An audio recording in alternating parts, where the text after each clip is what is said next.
Rolos escurecidos, rumores sussurrados, cinemas sombrios onde os sensores um dia tremeram. Os anos 80 não foram apenas a era de ouro do excesso, foi também a década em que o horror europeu ultrapassou limites que a América não conseguia digerir. Filmes foram apreendidos, banidos ou sussurrados como contrabando, mas o que os tornava tão perigosos? Esta noite, exploraremos Celuloide Proibido, 15 pesadelos europeus chocantes demais para telas americanas. Número 15. Antropófago, 1980. Quando o diretor italiano Joe D'Amato lançou Antropófago, também conhecido como O Ceifador, em 1980, ele imediatamente ganhou a reputação de um dos filmes de terror mais nauseantes da Europa. O enredo é enganosamente simples. Um grupo de turistas presos numa ilha grega remota descobre as ruínas de uma família amaldiçoada e um louco canibal a espreita nas sombras. Mas o que chocou a audiência não foi o cenário, foi a imagem gráfica que se seguiu. A infame cena central do filme mostra o filho não nascido de uma mulher grávida sendo devorado pelo assassino. Críticos chocaram-se, público fugiu e autoridades britânicas logo apreenderam o filme sob o pânico dos infames videonasties. A América não foi mais branda. A distribuição foi paralisada, os cinemas recusaram-se a exibi-lo e até cinemas de baixo orçamento hesitaram. Alguns sussurravam que até fãs experientes de terror passaram mal ao vê-lo. Nos bastidores, D'Amato deleitava-se com a controvérsia. Ele pressionou sua equipe a criar efeitos práticos de gore tão realistas que alguns acreditavam que cadáveres reais tinham sido usados. Boatos circulavam sobre o elenco, que se recusava a ver a versão final. Censores de vários países exigiram edições, mas D'Amato gabou-se, famoso por dizer que o escândalo só impulsionou as vendas. Com o tempo, Antropófagos desapareceu da circulação oficial, sobrevivendo apenas em fitas VHS piratas trocadas entre colecionadores. Mas em décadas seguintes, as mesmas cenas que uma vez provocaram proibições cimentaram seu status de cult. Hoje, os fãs de terror o reverenciam como um dos filmes de choque italianos mais extremos já filmados. O legado de Antropófagos provou que, às vezes, os monstros mais aterrorizantes não são sobrenaturais, mas sim apetites humanos desencadeados. E para a América, essa verdade era simplesmente grotesca demais para ser permitida. Número 14, The Beyond, 1981. Lúcio Fulci já era infame como o padrinho do gore. Mas quando lançou The Beyond em 1981, até censores endurecidos recuaram. Ambientado na Louisiana, mas filmado com o inconfundível surrealismo onírico do horror italiano, a história segue uma mulher que herda um hotel amaldiçoado construído sobre um dos 7 portões do inferno. O que começa como uma atmosfera gótica rapidamente se dissolve num quadro de pesadelo de larvas, carne derretida e visões ensanguentadas. Na Europa, o público celebrou sua arte. Na América, porém, os distribuidores entraram em pânico. A Associação de Cinema considerou-o violento demais para lançamento comercial, exigindo cortes drásticos que desvirtuaram a visão original de Fulci. Muitos cinemas recusaram exibi-lo de vez.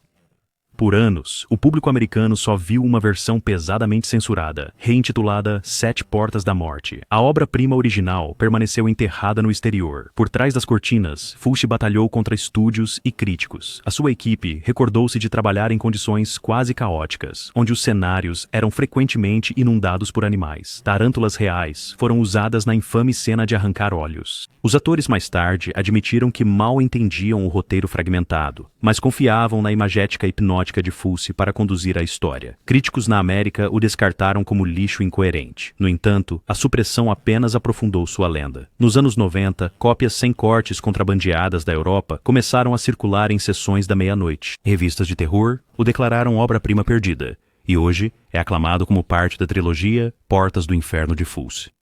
O que um dia foi banido por incoerência e sangue, agora se destaca como arte surrealista. A história de The Beyond nos lembra que o terror não é só sobre medo, é sobre a imaginação liberta. Para os censores, essa imaginação parecia caos. Para os fãs, parecia liberdade. Número 13. Possessão, 1981.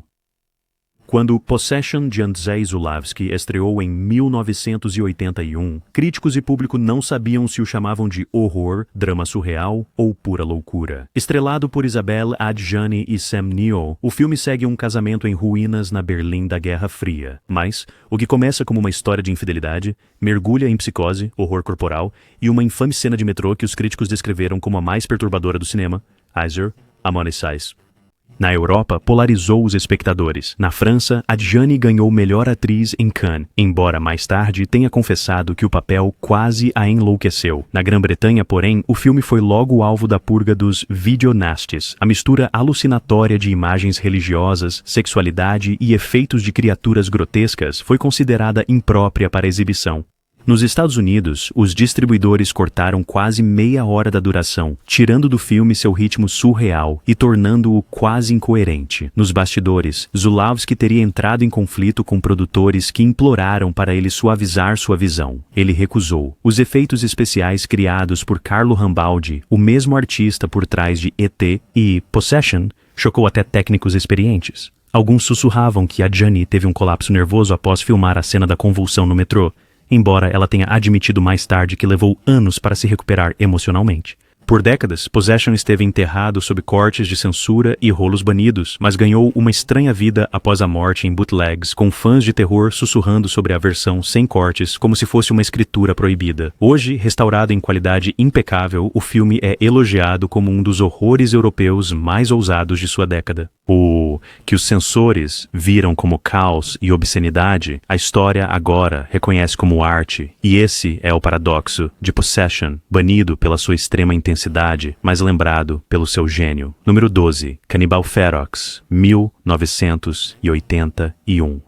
Se Cannibal Holocaust definiu o padrão para os filmes de terror italianos, Cannibal Ferox de Umberto Lenzi, em 81, foi ainda mais longe. E foi comercializado com o slogan arrepiante, banido em 31 países. Palempersides. O filme segue 3 estudantes viajando para a América do Sul apenas para encontrar traficantes, guerra tribal e cenas de tortura que misturavam efeitos encenados com realismo demais para o conforto. Após o lançamento, foi logo classificado como Video Nasty na Grã-Bretanha, onde as autoridades apreenderam cópias embatidas. No Zecuua, a MPAA exigiu tantos cortes que o filme ficou quase irreconhecível, enquanto distribuidores clandestinos anunciavam a versão sem cortes como o mais violento já feito. O público sussurrava que era perturbador demais para terminar. Por trás das câmeras, Lenzi abraçou a controvérsia, gabando-se de que seu filme era mais selvagem que Cannibal Holocaust. Mas essa bravata teve um custo. Críticos o condenaram como exploração de mau gosto e grupos de direitos dos animais reprovaram as mortes reais de animais usadas na tela. Membros do elenco, mais tarde, admitiram que foram pressionados a fazer cenas que não entenderam até verem o corte final. Mesmo assim, a censura só o fortaleceu. Enquanto cinemas convencionais o rejeitavam, cinemas Grindhouse, em Nova York e Los Angeles, enchiam-se de curiosos que queriam ver o que era chocante demais para outros. Em VHS, tornou-se um cálice sagrado para colecionadores, passado de mão em mão como contrabando proibido. Hoje, Cannibal Ferox continua a dividir opiniões, descartado por alguns como lixo, celebrado por outros como uma peça crucial da história do terror. Mas sua proibição provou uma coisa. Nos anos 80, o medo não estava apenas na tela, estava no pânico do que o público poderia fazer depois de assistir. Número 11. A Casa do Cemitério, 1981. Lúcio Fulci ataca novamente.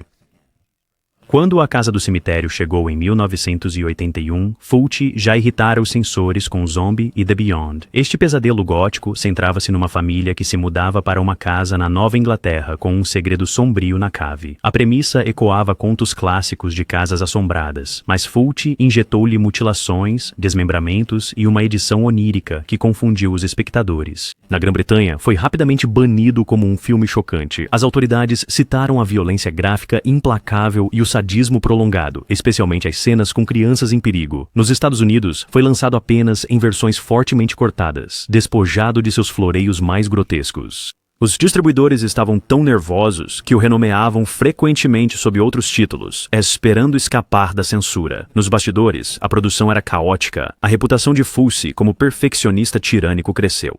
Atores reclamaram de filmagens exaustivas e direção confusa. Até a equipe de efeitos especiais admitiu que Fulci exigia mais sangue, mais vísceras, mais caos. A crítica considerou o filme um lixo incoerente, mas o público que conseguiu encontrar exibições sem cortes celebrou sua atmosfera, seu senso de pavor e sua recusa em seguir as regras do terror. Com o tempo, A Casa do Cemitério virou uma das obras mais estudadas de Fulci, redescoberta em festivais e Blu-rays restaurados. A mesma imagética de pesadelo que antes causava proibições é hoje elogiada pela sua arte e surrealismo.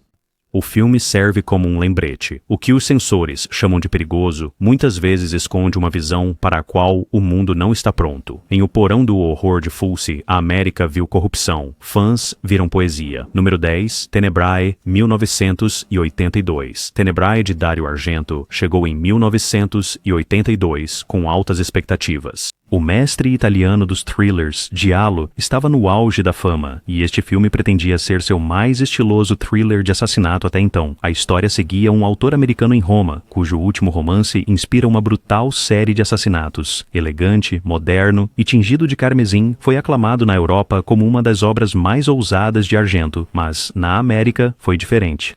Censores recuaram diante das elaboradas sequências de morte, especialmente um infame duplo assassinato filmado num contínuo movimento de câmera operático.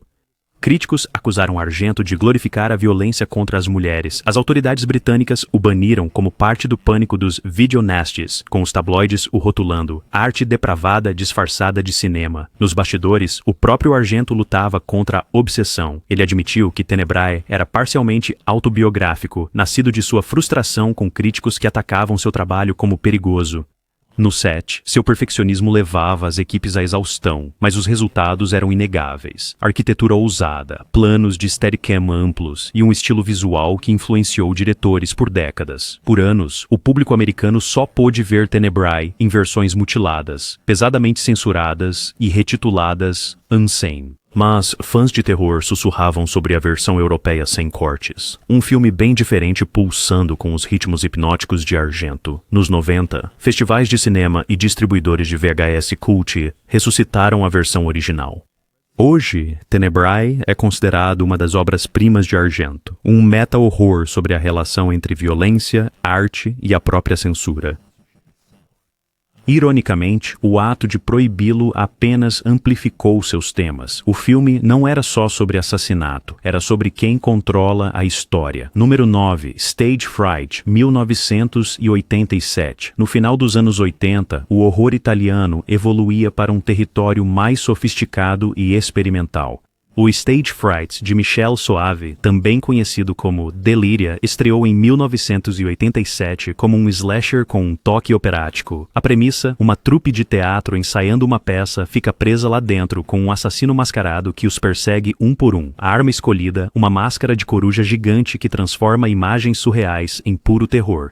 Na Europa, tornou-se um fenômeno de culto, mas, na América, os distribuidores estavam apreensivos. O filme foi condenado pela sua violência implacável, atores mutilados com motosserras, machados e brocas, tudo encenado no ambiente confinado de um teatro. Os críticos rotularam-no de explorador, e as juntas de censura recuaram perante a brutalidade crescente. Alguns estados do EUAR recusaram-se a exibi-lo, enquanto outros exigiram que sequências inteiras fossem cortadas. Nos bastidores, Soavi, ex-protegido de Dario Argento, incentivou seu elenco e equipe a abraçar tanto o horror quanto a arte. O resultado foi um filme que equilibrou o espetáculo sangrento com encenação surreal, muitas vezes comparado a um sonho febril de Argento misturado com Hitchcock. As audiências na Europa elogiaram sua inventividade, mas críticos americanos o rejeitaram como excessivo demais para lançamento comercial. Com o tempo, Stage Fright desapareceu da circulação oficial nos EUA, sobrevivendo apenas através de cópias piratas em VHS, valorizadas por colecionadores. Mas a sua reputação cresceu, especialmente entre jovens cineastas inspirados pela sua ousada cinematografia e visuais surreais. Hoje, é celebrado como um dos slashers mais subestimados da década, um filme que foi banido não por falta de arte, mas porque a sua arte era demasiado violenta para os gostos americanos. Número 8, Fenômena, 1985. Dario Argento voltou em 1985 com Fenômena, uma estranha mistura onírica de horror, conto de fadas e mistério sobrenatural. Estrelado por uma jovem Jennifer Connelly em um de seus primeiros papéis, o filme acompanha uma garota que se comunica telepaticamente com insetos. Enviada a um internato suíço assolado por assassinatos, ela se une a um entomologista em cadeira de rodas, interpretado por Donald Pleasence. O resultado, uma mistura bizarra de beleza e horror grotesco.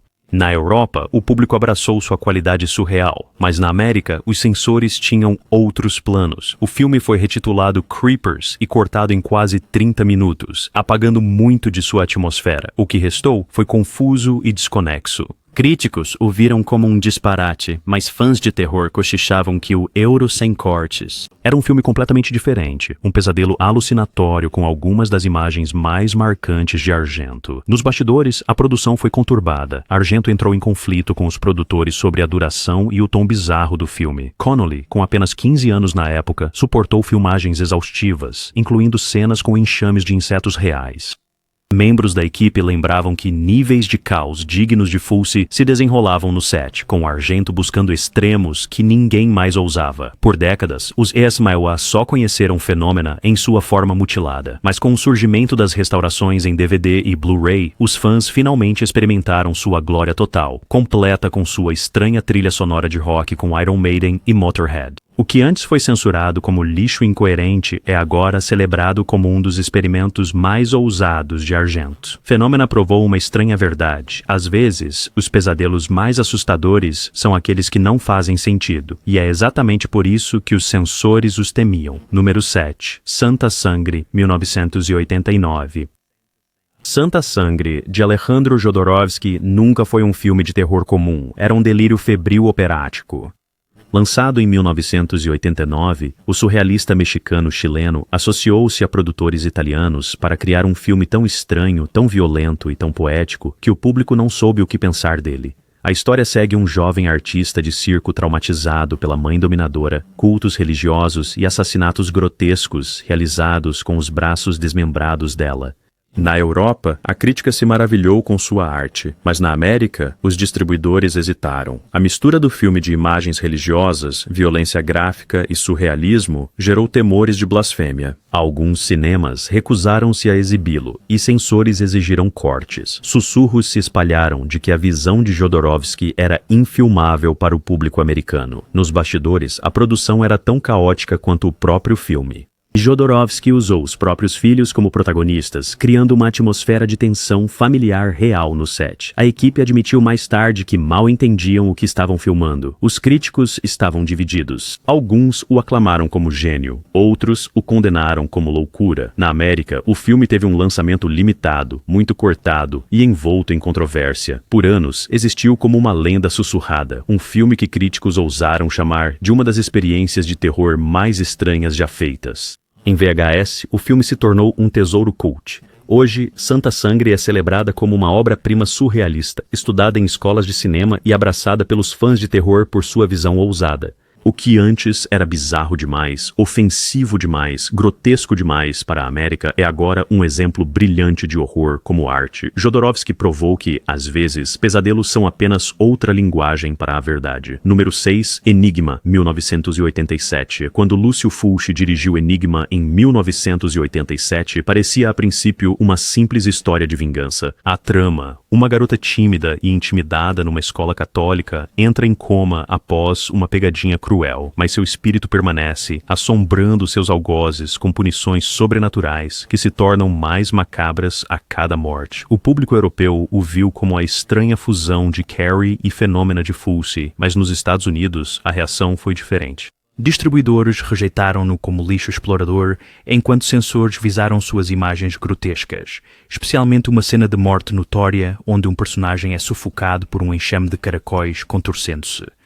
Rumores se espalharam de que os cinemas se recusaram a exibi-lo por considerarem as imagens indecentes. Nos bastidores, a saúde de Fulci piorava, mas sua obsessão por quebrar limites do horror persistia. A produção sofreu com restrições orçamentárias, com efeitos apressados e atores exaustos. Até a equipe dele admitiu que o filme parecia amaldiçoado. Críticos o detonaram como incoerente, mas na Europa, versões sem cortes circulavam livremente, enquanto o público americano só via lançamentos em VHS muito cortados. Com o tempo, Enigma caiu no esquecimento, sendo descartado como um dos trabalhos mais fracos de Fulci, mas colecionadores de horror o ressuscitaram décadas depois, elogiando sua atmosfera onírica e imagens surreais. Hoje, ele é reavaliado como um artefato fascinante dos últimos anos de Fulci, banido não pela qualidade, mas porque a América não suportava sua grotesca visão de vingança. O horror nem sempre precisa de coerência, basta perturbar. E Enigma perturbou tão fundo que os censores preferiram enterrá-lo. Número 5. Ópera, 1987. A ópera de Dario Argento pode ser o seu filme mais deslumbrante e amaldiçoado. Lançado em 1987, contava da história de uma jovem cantora de ópera assombrada por que a força a testemunhar assassinatos brutais. O método do assassino era inesquecível, prendendo agulhas sob suas pálpebras para que ela não pudesse desviar o olhar. O público europeu ficou encantado, mas os distribuidores americanos ficaram horrorizados. A MPAA exigiu cortes drásticos em suas sequências mais violentas, argumentando que a imagem das agulhas nos olhos era muito sádica. Alguns cinemas se recusaram a exibi-lo e o lançamento no Zerrer foi drasticamente adiado. Críticos americanos o chamaram de espetáculo perverso. Nos bastidores, o caos reinava. Argento entrou em conflito com os produtores devido a estouros de orçamento. A atriz principal, Cristina Marcilla, teria ficado traumatizada pelas exigências de Argento, sendo forçada a suportar horas de filmagens exaustivas, com próteses de fita perto dos olhos. Para piorar as coisas, o próprio Argento feriu-se no set e circularam rumores de acidentes misteriosos que assolavam a produção. Apesar das proibições, o filme ganhou um culto de fãs. Fãs sussurravam sobre a versão sem cortes, onde a arte de Argento se misturava com violência chocante. Fitas piratas circularam em círculos de terror, mantendo sua lenda viva. Com o tempo, restaurações revelaram a brilhante cinematografia e as marcantes sequências de ópera do filme. Hoje, Ópera é aclamado como uma das obras mais ambiciosas de Argento, um casamento audacioso de beleza e brutalidade. No entanto, sua proibição provou uma verdade simples. A América não estava pronta para uma arte que exigia que seu público encarasse o horror sem piscar. Número 4. A Cidade dos Mortos-Vivos, 1980.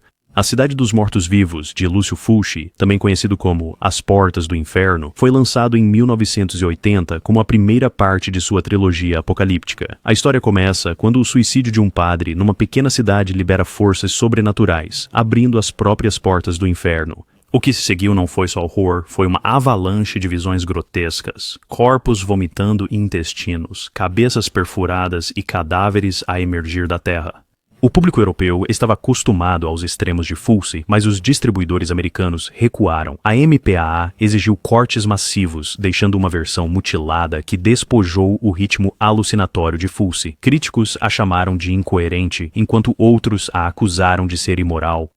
Na Grã-Bretanha, foi logo incluído na lista de filmes chocantes, apreendido em batidas e condenado em tabloides. Por trás das câmeras, Fulci forçou sua equipe a criar alguns dos efeitos de gore mais realistas já tentados na época. Membros do elenco admitiram mais tarde que ficaram perturbados com o nível de violência.